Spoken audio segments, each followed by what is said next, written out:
Hello दोस्तों, तो इस वीडियो में सीखेंगे इलेक्ट्रॉनिक विन्यास के बारे में। थोड़ा सा मैंने डिस्कस किया था आपको परमाणु संरचना के बारे में, ठीक है। थोड़ा सा मैं फिर से परमाणु को बना रहा हूँ, ठीक है। ये हमारी पहली कक्षा, दूसरी कक्षा, तीसरी कक्षा, चौथी कक्षा। आपको जैसे बताया था पहले में केवल एस ऑर्बिटल, इसमें sp, इसमें sp_d तीनों, और इस पे sp_d और f चार ऑर्बिटल पाए जाएंगे, ठीक है। थोड़ा सा मैंने आपको बताया था कि s में मैक्सिमम 2 इलेक्ट्रॉन, p में मैक्सिमम 6 इलेक्ट्रॉन, d में 10 और f में 14 इलेक्ट्रॉन्स, ठीक है। तो एक चीज हमें छोटी सी जानना है, वो क्या है? ऊर्जा का क्रम। ऊर्जा का क्रम, तो जैसे मैंने नाम दिया इसको क्या बोलते हैं? के एल एम एन, इस तरीके से ओ पी क्यू आर। तो ठीक, ऊर्जा का क्रम जो सबसे कम ऊर्जा होती है के कोष की होती है, फिर एल की, फिर एम की, फिर एन की, फिर ओ, और इस तरीके से, ठीक है। ये हम क्यों सीख रहे हैं अभी बता रहा हूं जस्ट। फिर इसके बाद अगर ऑर्बिटल्स की बात करें तो सबसे कम ऊर्जा होती है एस ऑर्बिटल की, फिर पी ऑर्बिटल की, फिर डी ऑर्बिटल की, फिर एफ ऑर्बिटल की। तो इसको हमने क्यों समझा? ये चीज इसलिए है क्योंकि इलेक्ट्रॉन हमेशा निम्न ऊर्जा स्तर से उच्च ऊर्जा स्तर की ओर भरे जाते हैं, मतलब लो एनर्जी लेवल से हाई एनर्जी लेवल की ओर। इसका मतलब इलेक्ट्रॉन पहले के सेल में भरे जाएंगे, जब ये पूरी तरीके से भर जाएगा फिर एल, फिर एम, फिर एन। आपको पता है के सेल में कितने इलेक्ट्रॉन? 2 इलेक्ट्रॉन पाए जाते हैं। लास्ट वीडियो में छोटा सा मिस्टेक से मैंने 4 लिख दिया था, बोला 2 ही था, ठीक है। तो ध्यान दीजिएगा, इसमें 2, इसमें 8, इसमें 18, इसमें 32 कैसे होते हैं? 2n स्क्वायर से हमने सीखा था कि कितने इलेक्ट्रॉन किस सेल में होते हैं या किस कक्षा में होते हैं, ठीक है। अब इलेक्ट्रॉनिक विन्यास की बात करें, सबसे पहले इलेक्ट्रॉन कहां जाएंगे? के सेल में। तो के सेल में क्या? एस ऑर्बिटल, तो केवल एस में जाएगा। फिर जाएगा एस एल सेल में, एल में कौन? एस और पी है, तो पहले एस में जाएगा, फिर पी में जाएगा।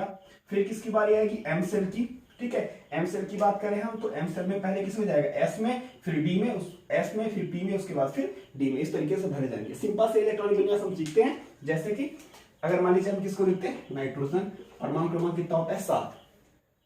7 का मतलब कितना हो गया? अब 7 इलेक्ट्रॉन है, तो पहले सेल में भरेंगे हम के में, तो क्या तो है? एस है। तो कौन सी कक्षा में? पहली कक्षा में, तो क्या लिखेंगे? 1s। एस में कितने इलेक्ट्रॉन? 2।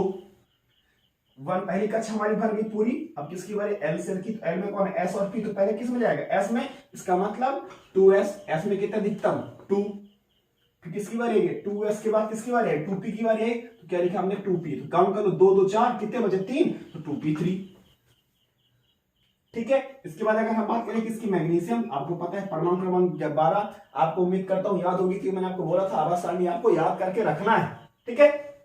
अब 12, तो मतलब पहले सेल में के में जाएगा, तो कितना हो गया? 1s2 पहले सेल में गया। फिर किसके बारे? 2 में जाएगा, फिर 2p में जाएगा। इसका मतलब 2s2, और p में अधिकतम कितने? 6। 2p6 कितने हो गए? 2 2 4 6 4 10, कितने बचे? 2 बचे। अब किसकी सेल की बारी है? तीसरे सेल की बारी है, तो कितना हो गया? 3s2। तो कितने हो गए? 2 2 4 6 4 10, दोबारा ये हो गया मैग्नीशियम का इलेक्ट्रॉनिक विन्यास, ठीक है। तो ये सिंपल से हम कहां तक इस नियम से कर सकते हैं? आराम से एटॉमिक नंबर 18 तक, परमाणु क्रमांक 18 तक, मतलब आर्गन तक हम सिंपल सा निकाल सकते हैं। लेकिन इसके बाद हमें एक रूल की आवश्यकता पड़ती है, जिसको बोलते हैं n+l का नियम, ठीक है। तो इस नियम को समझते हैं, इसको मैं मिटा देता हूं, उसके बाद समझाता हूं, ठीक है। n+l का नियम बहुत जरूरी है। इसके नियम के अनुसार से हम बड़े से बड़े इलेक्ट्रॉनिक विन्यास को आसानी से कर सकते हैं, ठीक है। तो n+l का नियम क्या कहता है समझते हैं। n+l के 2 नियम हैं। पहला नियम यह बोलता है इलेक्ट्रॉन उस ऑर्बिटल में जाएगा पहले जिसके लिए n+l का मान कम हो। यह पहला नियम है। इसका दूसरा नियम ऐसा कहता है कि अगर n+l का मान 2 ऑर्बिटल के लिए एक समान हो, मतलब एक बराबर आ जाए, ठीक है। तो क्या होगा? एक बराबर आ जाए तो इलेक्ट्रॉन उस ऑर्बिटल में पहले जाएगा जिसके लिए, ध्यान से समझिएगा, जिसके लिए n का मान कम हो।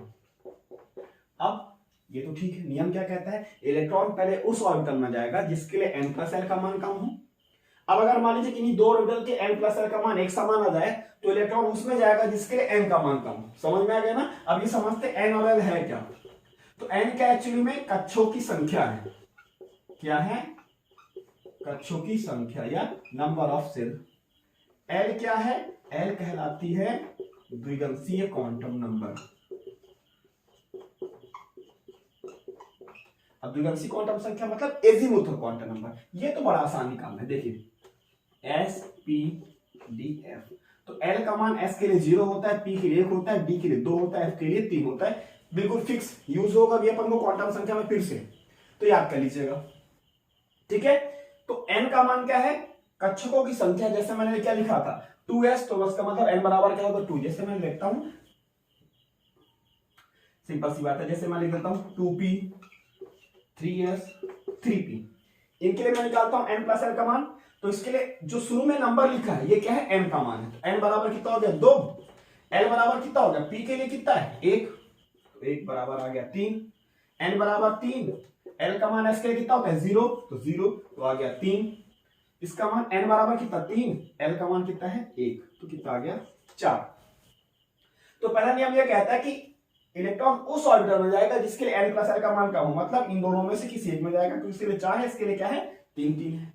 अब दूसरा नियम यह कहता है कि अगर किन्हीं दो ऑर्बिटल के लिए n प्लस एल का मान एक समान आ जाए तो इलेक्ट्रॉन उसके पहले जाएगा जिसके लिए n का मान कम हो। इस पे देखो n का मान कितना है 2, ये लिखा है, इसलिए कितना n का मान 3 है। तो भले दोनों का मान n प्लस एल 3 आया, लेकिन पहले इलेक्ट्रॉन किस में जाएगा? इसमें जाएगा, फिर इसमें जाएगा, इसका मान 4, इसका मतलब स्पेस के नंबर, तीसरा नंबर इसका आएगा। ठीक है, इस प्रकार से हम किसी भी बड़े से बड़े कॉन्फ़िगरेशन को कर सकते हैं। जैसे कि हम छोटा सा कॉन्फ़िगरेशन किसका करते हैं? आयरन का करते हैं। यहीं पे लिख देता हूं मैं आयरन का। एटॉमिक नंबर कितना होता है 26, इसका इलेक्ट्रॉनिक विन्यास लिखता हूं। ठीक है, तो क्या हो जाएगा 26 है तो 1s। ध्यान रखना आपको 3p6 का कोई टेंशन नहीं है। ठीक है, 1s2 2s2 1s2 2s2, उसके बाद आती है हमारी 2p6 की, फिर 3p6 3s2, फिर 3p6 की। अब इसके बाद आपके पास दो ऑर्बिटल बचते हैं, या तो इलेक्ट्रॉन आपका कहां जाए 3d में जाए या तो 4s में जाता है। अब हम चेक कर लेते हैं n प्लस एल का मान किसका कम होता है। तो इसके लिए n का मान कितना है 3, l का मान d के लिए कितना 2, तो 3 2 5। इसके लिए n का मान कितना है 4, l का मान कितना है 0, इसका मतलब क्या आ गया 4। तो n प्लस एल का मान 4s के लिए कम आता है और 3d के लिए कहता है ज्यादा। तो पहला नियम कहता है कि इलेक्ट्रॉन कहां में जाएगा? पहले 4s में जाएगा। तो विन्यास ये कहता है 4s2 और इसके बाद क्या जाएगा 3d। गिन लो 2 2 4 6 4 10 2 12 6 18 2 20 और 20 6 26। ये हो गया आपका आयरन का इलेक्ट्रॉनिक विन्यास। ठीक है, इसी तरीके से आप किसी का भी इलेक्ट्रॉनिक विन्यास निकाल सकते हो n प्लस एल के नियम से। ये कौन सा नियम है? ये अबाउ का नियम है। ठीक है, ये जो इलेक्ट्रॉनिक विन्यास लिखा है किसके अनुसार लिखा है? अबाउ के हिसाब से लिखा है। ठीक है, तो ये बहुत आसान तरीका हो गया आपको इलेक्ट्रॉनिक विन्यास निकालने का। थोड़ा सा आप अगर प्रैक्टिस करते हो तो बड़ी आसानी से निकाल सकते हो। जैसे मान लीजिए इसको मैं इरेज कर देता हूं, इधर सेट कर देता हूं। ठीक है, रूल्स को मैं हटा दे रहा हूं। ठीक है, अब इसके पता नहीं आपको मैंने बता दिया। अब वीडियो को पॉज करके देख लीजिएगा क्या रूल था, है ना। फिर से चलिए, तो ये हो गया आयरन का। अब जैसे मान लीजिए किसका निकालते हैं अपन, कैल्शियम का निकाल देते हैं। कितना होता है 20 होता है। इसका मतलब 1s2 2s2 2p6 3s2 3p6 18 तक तो कोई दिक्कत नहीं है। 2 2 4 6 4 10 2 12 6 18। ठीक है, अब इसके बाद किसकी बारी आती है? या तो इलेक्ट्रॉन 3d में जाए या तो कहां जाए 4s में। तो n प्लस क्या कहता है? इलेक्ट्रॉन पहले 4s में जाएगा। इसका मतलब क्या हो गया 4s। गिन लो 2 2 4 6 2 2 4 6 4 10 2 12 6 18 2 20। तो कितना हो गया 20 2 22, सॉरी 18 और 2 20 हो गए कंप्लीट। तो ये हो गया किसका? आपका कैल्शियम का इलेक्ट्रॉनिक विन्यास। ठीक है, तो ये सिंपल सा तरीका है आपको n प्लस एल के नियम को लगा करके निकालना है। ठीक है, लेकिन मैं आपको बात बताता हूं, अगर आपको आवर सारणी याद है, पीरियोडिक टेबल याद है, आपको अच्छे से याद कर ले अगर आपने, तो मैं अब आपको एक ऐसा तरीका बताऊंगा, ठीक है, नेक्स्ट वीडियो में, कि रियली में बोल रहा हूं। ऐसे बोलते ना कि चुटकी बजा के कर लोगे, रियल में आप 2 बार चुटकी बजाओगे और आपका इलेक्ट्रॉनिक विन्यास आपको इतना 1s2 2s2 लिखने हो सकता नहीं है। आप बस सकते 2 बार चुटकी बजाओगे, अगर आपको आवर सारणी याद है, आपका आंसर आ जाएगा कि हाँ भाई इसका इलेक्ट्रॉनिक विन्यास ये होता है। इलेक्ट्रॉनिक विन्यास पढ़ना बहुत जरूरी, केमिस्ट्री की बेसिक नीड है, क्योंकि इन विन्यास के आधार पर परमाणु क्या करते हैं? बंध बनाते हैं, है ना, बॉन्ड बनाते हैं, और उसके हिसाब से पूरी केमिस्ट्री बेसिस होती है। ठीक है, कि कौन सा ऑक्सीकरण आक्सीकारक होगा, कौन सा चायक होगा। ठीक है, ये सारी चीजें, तो आपको इलेक्ट्रॉनिक विन्यास बनना बहुत जरूरी है अगर केमिस्ट्री की बेसिक चीजें, ठीक है। तो थोड़ा सा आप इसके हिसाब से प्रैक्टिस कर लीजिए जब से, और मैं नेक्स्ट वीडियो में आपको बताऊंगा कि आप सच में आवर्त सारणी के हिसाब से कैसे चुटकी बजा करके आप इलेक्ट्रॉनिक विन्यास को बना सकते हो, और अगर बना ना पाए तो गारंटी देता हूं आपको मैं, डेफिनेटली आप बस पीरियोडिक टेबल याद रखो, और मैं आपको बताऊंगा कितनी आसान तरीके से आप आवर्त सारणी से आप इलेक्ट्रॉनिक विन्यास को बना सकते हो, चाहे कितना भी बड़ा तत्व हो, है ना। इवन आपको एटॉमिक नंबर तो वैसे याद होना चाहिए, लेकिन उस तरीके में आपको एटॉमिक नंबर के, जैसे मुझे यहाँ कैल्शियम की जरूरत पड़ी, एटॉमिक नंबर 20 है, आयरन जरूरत पड़ी एटॉमिक नंबर की 26 है, बिना इनके एटॉमिक नंबर के हम नहीं निकाल सकते हैं, लेकिन उस तरीके में आपको एटॉमिक नंबर की आवश्यकता भी नहीं, बिना एटॉमिक नंबर के आप सीधे सीधे से इलेक्ट्रॉनिक विन्यास निकाल सकते हो, बहुत सरल तरीका है, ठीक है। तो नेक्स्ट वीडियो में आपको अपलोड करता हूं।